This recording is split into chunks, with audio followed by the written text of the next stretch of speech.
사사기 하면 우리 머릿속에 얼른 떠오르는 성구가 하나 있죠. 사사기 맨 끝장 끝절인데 이 말씀이 사사기 전체의 내용을 압축해서 보여주는 주제와 같은 말씀이다. 흔히 그렇게들 얘기 많이 합니다. 한번 말씀을 읽어보겠습니다. 시작. 그때에 이스라엘의 왕이 없으므로 사람이 각기 자기 소견에 옳은 대로 행하였더라. 아멘. 그때에 이스라엘의 왕이 없으므로 사람이 각기 자기 소견에 옳은 대로 행하였다. 그때 이스라엘에 왕이 없었다고 그랬는데 여러분, 이스라엘에 왜 왕이 없었겠어요? 왕이 있었죠. 이스라엘의 왕은 누구예요? 하나님이 그들의 왕이시죠. 근데 하나님이 그들의 왕으로 계시는데 왕이 없었다는 얘기는 무슨 얘기예요? 이스라엘 백성들이 하나님을 자신들의 왕으로 모시고 그렇게 살아가기를 원치 않았다는 거예요. 신약으로 말하면 자기 마음속에 하나님 두기를 싫어했다는 거죠. 그러니까 하나님의 말씀을 듣지 않아요. 하나님의 말씀을 듣지 않으니까 자기 소견에 옳은 대로 그렇게 판단하고 그렇게 살아갔다는 거죠. 그 결과 어떻게 됐어요? 하나님 앞에 죄를 범하고 회개하지 않고, 그러니 하나님 앞에 징계를 받고 늘 이방 민족에게 얻어 터지고 짓밟히고 괴로운 이런 불행한 삶을 살게 되었다는 거죠. 이게 사사기 전체의 분위기요 내용이에요. 여러분, 사사기 바로 앞에 여호수아의 말씀이 있어요. 여호수아의 말씀을 우리가 읽을 때 얼마나 신이 납니까? 여호수아를 앞세우고 가나안 정복 전쟁을 수행합니다. 가는 곳마다 이깁니다. 땅을 차지합니다. 그리고 땅을 나누어 분배합니다. 막 승리의 계가가 들려오고 막 승리의 환호가 일어나고, 그러니까 여호수아서의 분위기와 사사기 분위기는 완전히 다른 거죠. 어떻게 해서 그렇게 다른 결과가 나왔습니까? 여호수아서의 그 축복의 비결은 하나님의 말씀대로 행하였다라는 거예요. 말씀대로 행하니 이런 축복의 땅을 차지하는 복을 받았지만 하나님의 말씀에 귀 기울이지 않고 불순종하는 삶을 사니 죄를 짓게 되고 징계를 받아서 불행한 삶을 살게 되었다라는 말씀인 거죠.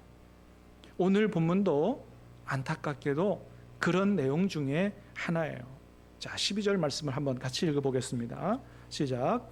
이스라엘 자손이 또 여호와의 목전에 악을 행하니라. 이스라엘 자손이 여호와의 목전에 악을 행함으로 여호와께서 모압 왕 에글론을 강성하게 하사 그들을 대적하게 하시매. 자, 오늘 말씀은 이렇게 시작합니다. 이스라엘 자손이 또 여호와의 목전에 악을 행하니라. 또 행했다는 얘기는 뭐예요? 앞에도 그렇게 했다는 거죠. 또 여호와의 목전에 악을 행하니라. 이게 여러분 예나 지금이나 이게 우리의 문제인 것 같아요.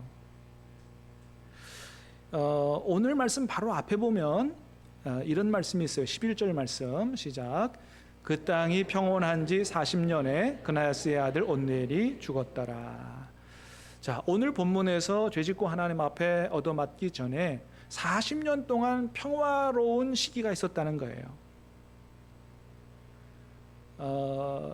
이전에 이스라엘 백성이 하나님을 떠나서 우상 숭배하고 그랬을 때 하나님께서 이스라엘을 징계하시는데 메소포타미아 왕 구산 리사다임의 손에 붙여서 8년 동안 지배를 받게 하셨어요.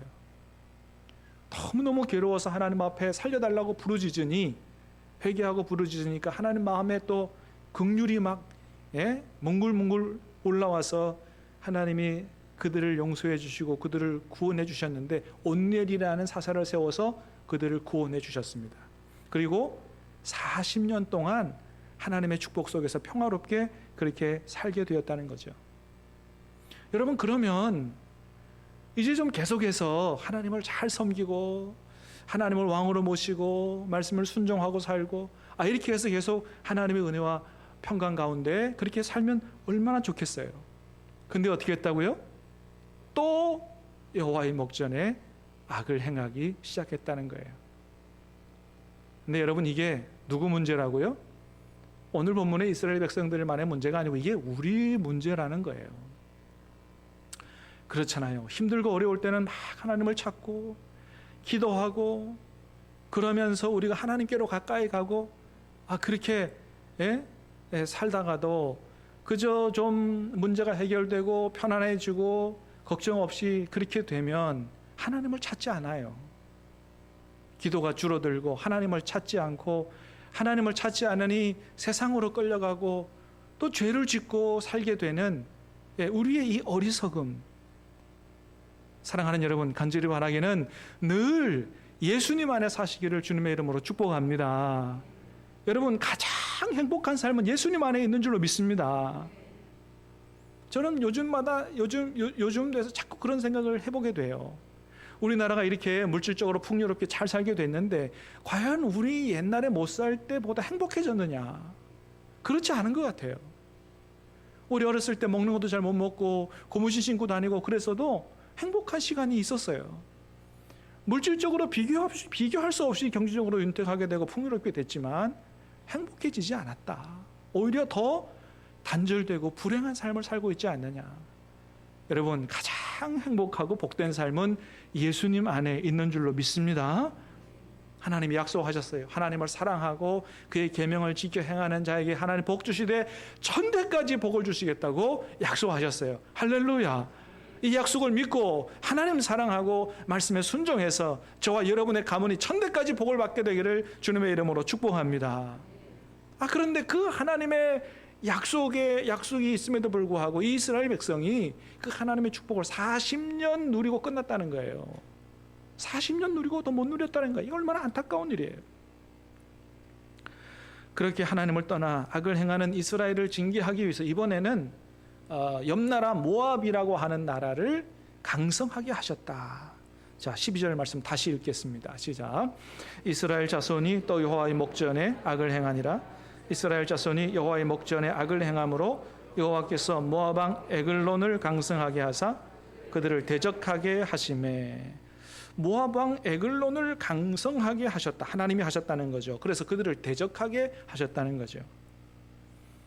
여러분, 우리의 대적이 우리보다 잘 되고 강하게 되는 거 하나님의 뜻이 아닙니다. 우리가 잘 돼서 우리의 대적보다 더 강하게 되는 거, 더 잘 되는 거, 여러분, 이게 하나님의 뜻인 줄로 믿습니다. 우리 이웃이 아니에요. 대적보다 말이에요. 그렇잖아요. 그래서 여러분, 우리의 대적이 우리보다 잘 돼서 우리가 괴롭게 하는 일이 발생하면 이걸 생각해 봐야 됩니다. 그때는 하나님을 원망할 때가 아니고 우리가 하나님 앞에 범죄하지 않았나 돌이켜 봐야 한다는 거예요. 죄를 짓고도 회개하지 않고 있는 것은 아닌가.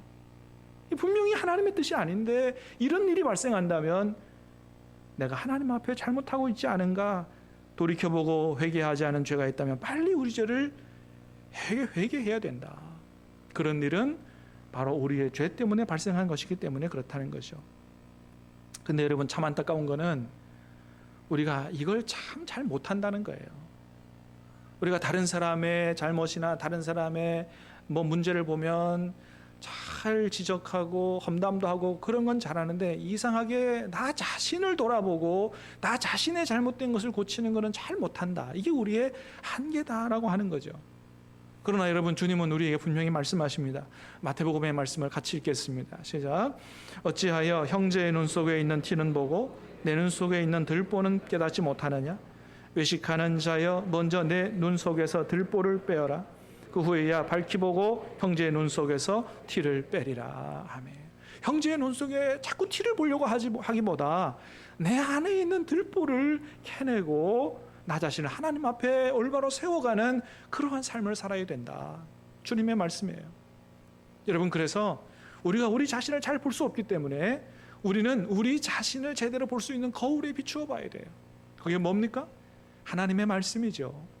하나님의 말씀을 날마다 읽고 묵상하면서 이스라엘 백성이 이렇게 어리석어요. 이렇게 하기보다 이 말씀을 통해서 나 자신을 보고 나 자신의 잘못된 것들을 고쳐가면서 하나님 앞에 새롭게 세워갈 때, 그럴 때 우리는 하나님이 기뻐하시는 삶을 살 수 있고 또 참된 그리스도인으로, 성숙한 그리스도인으로 서게 된다라고 하는 것입니다. 그럼 우리 여러분, 앞으로 우리가 이렇게 사십시다. 다른 사람의 문제가 보일 때는 이렇게 하십시다. 필시 무슨 이유가 있을 거야. 그 사람이 괜히 그러지 않아. 여러분 한번 같이 해볼까요? 시작. 필시 무슨 이유가 있을 거야. 그 사람이 괜히 그러지 않아. 그렇습니다. 여러분 무슨 이유가 있지 않겠어요? 이유도 모르고 뒤에서 막 그렇게 얘기하지 말고 하나님 기뻐하시는 것이 아니다. 필시 무슨 이유가 있을 거다. 그 사람이 괜히 그러지 않는다. 또 어려움이 있으면 좀 도와주고 기도해주고 이래야 된다는 거죠. 자, 그 밑에 있는 말씀도 한번 같이 하겠습니다. 시작. 나 하나만 잘하자. 나부터 잘하자. 여러분 이게 중요하지 않겠어요? 우리가 정말 이렇게만 산다면 정말 좋은 교회, 정말 좋은 사회를 이루어갈 수 있을 것입니다. 여러분 뭐 이거 제 개인적인 생각일 수 있겠습니다만은 제가 볼 때는 우리 민족이 어떤 민족보다 똑똑하고요, 생기기도 잘생겼어요. 제가 아무리 봐도 중국 사람도 조금 이상하고 일본 사람도 조금 이상하고 그 핸드폰도 맞다 그러잖아요. 네. 제일 잘생겼어요. 잘생기고 얼마나 머리도 좋고 해요. 우수한 민족이에요. 그런데 이렇게 우수한 민족이 국회에서조차, 여러분 국회의원들이 얼마나 공부 많이 하고 똑똑하고 정말 우리나라를 대표할 만한 사람들이에요. 그런데 세상에 자신을 못 보고 서로 남의 잘못만 보고 비판하고 욕을 하고 이런 문화가 우리 사회 안에 가득하다는 거죠. 이래서는 우리나라가 아무리 경제적으로 3만 불 내고 4만 불 내도 선진국으로 가지 못한다는 거죠. 그러나 나서부터 다른 사람보다 나 자신을 먼저 보고 나 자신을 바로하고 다른 사람을 도와주고 하는 이런 문화가 우리나라에 정착된다면 우리나라는 1등 국가가 될 수 있게 될 줄로 믿습니다. 이걸 누구부터 해야 되겠냐 이거죠. 하나님을 섬기는 우리부터 해야 되지 않겠느냐. 하나님은 이렇게 하나님 앞에 악을 범하고 회개하지 않는 이스라엘을 징계하시기 위해서 이제 에글론 왕이 쳐들어오게 그렇게 하셨어요. 자, 13절 시작. 에글론이 암몬과 아말렉 자손을 모아가지고 와서 이스라엘을 쳐서 종려나무 성읍을 점령한지라. 여기 종려나무 성읍이라고 하는 것은 여리고를 얘기하는 거예요. 지금도 이스라엘 땅에 가면 여리고가 있죠. 이 여리고를 종려나무 성읍이라고도 했어요. 왜냐하면 종려나무가 많았기 때문이죠. 종려나무가 많다고 하는 것은 뭐냐면 그 땅에 물이 많다는 거예요. 아주 비옥한 땅이라는 거예요. 이스라엘은 물이 잘 없는 땅이에요. 근데 여리고는 아주 요단강도 옆에 있고 물이 많은 땅이에요. 그래서 참으로 종려나무뿐만 아니고 무화과도 오렌지 같은 과일도 많이 생산하는 아주 비옥한 경제적인 요충지고요, 또 군사적인 요충지예요. 그런데 이렇게 중요한 장소를 빼앗겨 버렸다는 거예요. 왜요? 악을 행했기 때문이다. 여기서 말하는 악이 대표적인 게 뭐냐? 우상 숭배예요. 바알과 아세라 섬긴 거예요. 이스라엘 백성이 하나님을 두고도 바알과 아세라를 섬긴 이유는 뭐냐? 바알은 풍요의 신이기 때문입니다. 좀 더 잘 살게, 풍요롭게 잘 살아보고자 바알을 섬겼는데 오히려 풍요롭게 살기는커녕 풍요의 상징인 여리고를 빼앗겨 버렸다는 거예요. 여러분 이런 아이러니가 어디 있습니까? 여러분 그래서 우리는 이걸 잘 기억해야 됩니다. 세상 것을 얻고자 하나님을 버리면 세상의 모든 것도 잃어버리게 된다. 반대로 하나님을 얻고자 세상 것을 포기하면 천국도 얻고 세상 것도 얻게 된다라고 하는 사실을 우리가 잘 기억해야 한다는 것입니다. 여러분 가룟 유다와 사도 바울을 생각해 보시기 바랍니다. 가룟 유다가 은 30에 돈에 눈이 멀었어요. 예수님까지 팔았어요. 결국은 어떻게 됐습니까? 자신의 목숨도 잃고 하나님 나라도 잃어버렸습니다. 그러나 사도 바울은 그리스도를 얻기 위해서 세상의 것을 배설물처럼 포기했어요. 그렇게 여겼습니다. 결국 어떻게 됐습니까? 천국을 얻고 세상의 어떤 사람보다 복되고 영광스러운 이름으로 오늘날까지 우리의 기억 속에 기억되어지고 있는 것입니다. 그래서 예수님 있는 말씀하세요. 마태복음 19장입니다. 시작.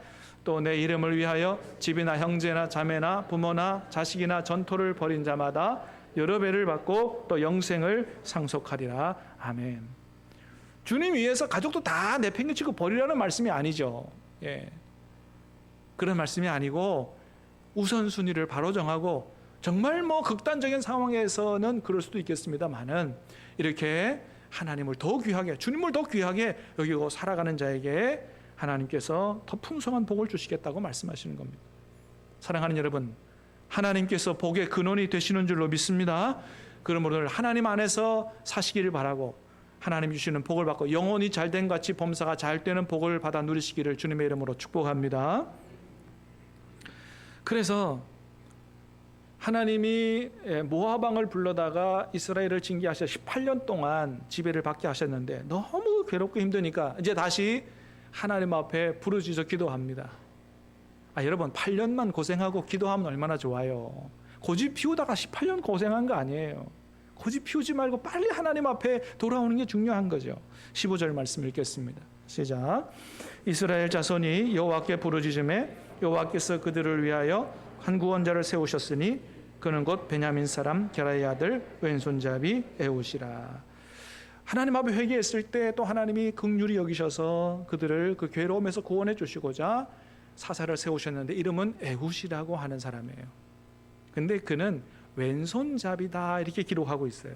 왼손잡이 에훗이다. 왼손잡이를 가리키는 히브리어 원어가 이시 테르 야드 에미노라고 하는 말인데 이걸 문자적으로 번역하면 오른손이 제구시를 못하는 사람 이런 뜻이에요. 그러니까 태어날 때부터 왼손잡이로 태어난 게 아니고요. 많은 학자들은 인정합니다. 그가 오른손잡이였으나 오른손에 장애가 생겨서 구시를 못하게 돼서 왼손잡이가 되었다라고 하는 거죠. 오른손에 장애가 있던 사람이다. 그런데 이 에훗이 어떤 지파 사람이라고요? 베냐민 지파 사람이라는 거예요. 베냐민은 뜻이 뭐냐? 벤 하면 아들이고 야민은 오른손이에요. 그러니까 베냐민 뜻이 뭐라고요? 오른손의 아들이라는 거예요. 여러분 오른손이라고 하는 건 뭘 상징해요? 능력을 상징하거든요.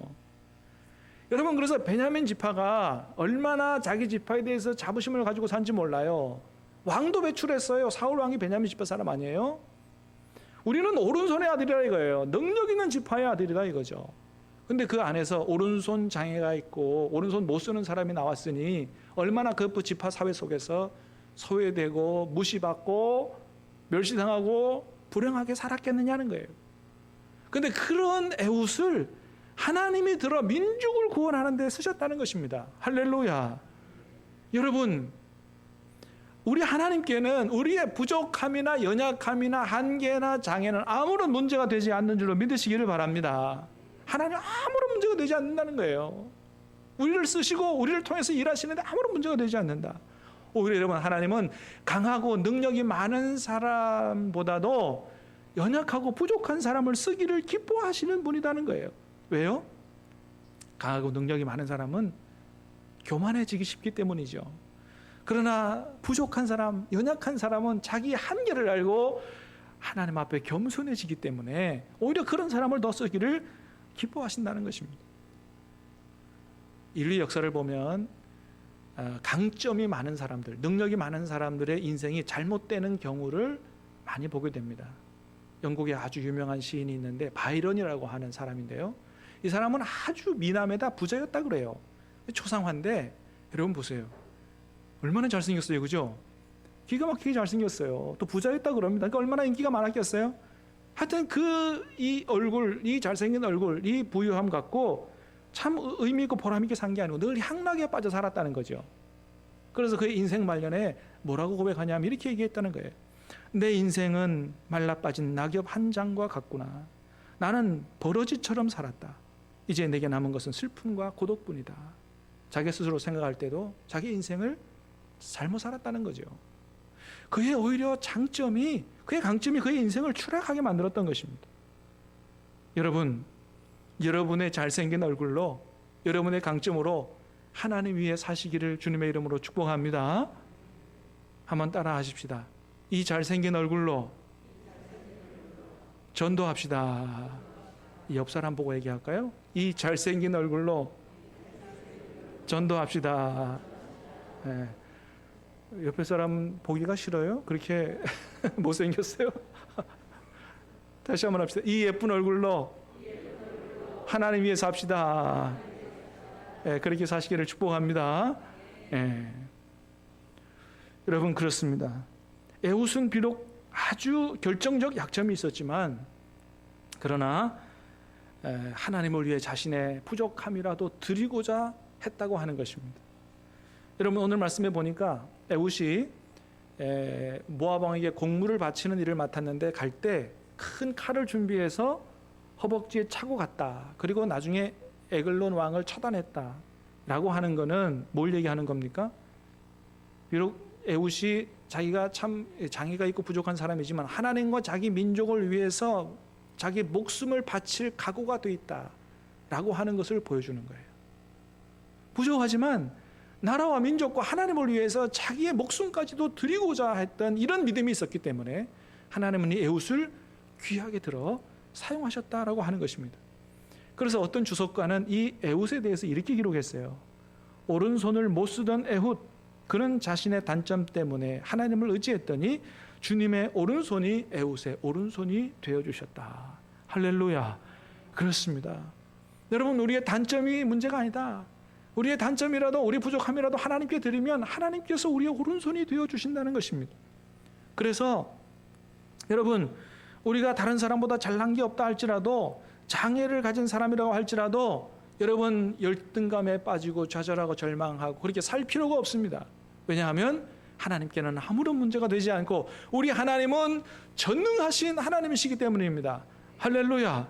여러분, 내 약점 보지 말고 하나님의 전능하심을 볼 수 있게 되기를 주님의 이름으로 축복합니다. 하나님께는 우리의 나이도 문제가 되지 않는 줄로 믿습니다. 우리가 여성이든지 남성이든지 성도 문제가 되지 않는 줄로 믿습니다. 우리가 배웠든지 안 배웠든지 문제가 되지 않고 돈이 많든지 적든지도 문제가 되지 않는다고 하는 거예요. 여러분, 하나님은 80세인 모세를 불러다 이스라엘 민족을 구원하셨어요. 85세인 갈렙을 불러다가 아낙 자손, 거인 자손을 물리치고 헤브론 땅을 정복하도록 하나님께서 사용하셨습니다.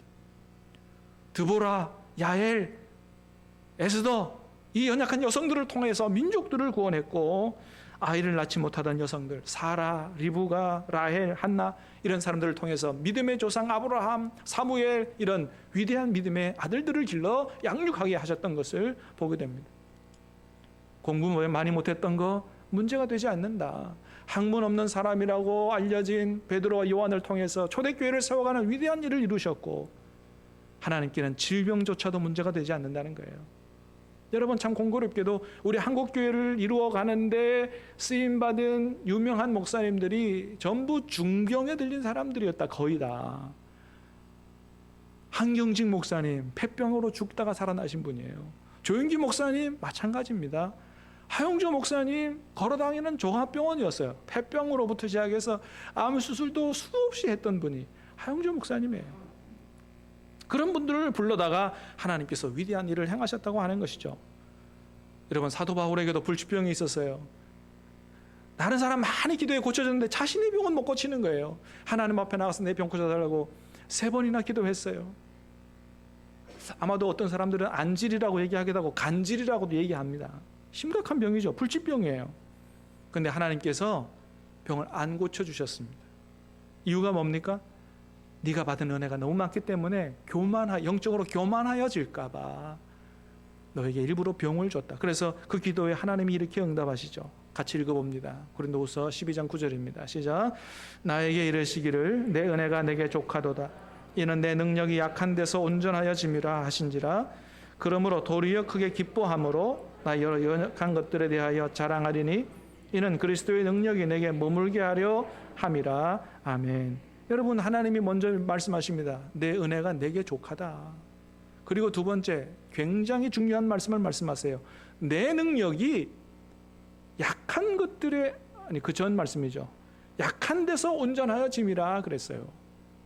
하나님의 능력은 어디서 온전해진다고요? 우리의 약한 데서 온전해진다는 거예요. 여러분, 얼마나 기가 막힌 말씀이에요. 우리의 약함. 그래서 사도 바울은 내 약한 것을 오히려 기뻐하고 자랑했다 그랬습니다. 우리의 약함을 통해서 일하시는 하나님. 그래서 우리의 약한, 우리의 부족함, 나는 왜 이거밖에 안 될까? 이런 좌절, 절망, 열등감에 빠져 살지 말아야 하는 거죠. 그렇게 할 필요가 없다는 거예요. 하나님은 우리 약함을 통해서 위대한 일을 이루어 가시는 하나님이시기 때문에 그렇습니다. 우리에게 부족함을 주시고, 그래서 겸손하게 하시고, 기도하게 하시고, 의지하게 하시고, 그런 우리를 통해서 하나님의 역사를 이루어 가신다. 그래서 질병도 문제가 안 돼요. 정신적인 것도 문제가 안 돼요. 환경적인 것도 문제가 안 된다는 겁니다. 그러므로 여러분, 우리 연약한 것에 대해서 사도 바울처럼 기뻐할 수 있게 되기를 주님의 이름으로 축복합니다. 여러분, 우리 지역사회가 막 바뀌고 있어요. 변화되고 있어요. 장차 10년 안에 이 지역사회는 완전히 바뀔 겁니다. 완전히 아파트촌이 될 거예요. 그래서 어떤 교회는 교회를 수리하기도 하고 준비하기도 하고 합니다. 여러분, 우리는 정말 밀려오는 새 시대를 우리가 끌어안고 지역사회를 정말 하나님 앞으로 인도할 만한 그런 힘과 능력이 우리는 없어요. 부족해요. 시설도 부족하고 주차장도 부족하고 부족한 게 많아요. 그러나 여러분, 그게 하나님께는 아무런 문제가 되지 않는다. 할렐루야. 여러분, 하나님은 전능하십니다. 여러분, 하나님 바라볼 수 있게 되기를 축복합니다. 하나님 의지할 수 있게 되기를 축복합니다. 하나님이 주신 꿈을 꾸고 그 꿈을 끌어안고 하나님 우리 교회가 이런 능력 있는 교회, 참으로 하나님 이 지역을 하나님 나라로 만들어가는 일에 쓰임받는 교회가 되게 해달라고 간절히 기도하며 우리의 부족한 것이라도 하나님 쓰시도록 오병이어를 갖다 드리는 심정으로 하나님께 드리면 받으시고 하나님 우리 교회를 통해서 위대한 역사를 이루어 가실 줄로 믿습니다. 하나님이 우리의 오른팔이 되어주시는 줄로 믿습니다. 하나님과 함께 승리하는 인생, 승리하는 교회 될 수 있게 되기를 주님의 이름으로 축복합니다. 말씀 찬양하고 기도하겠습니다.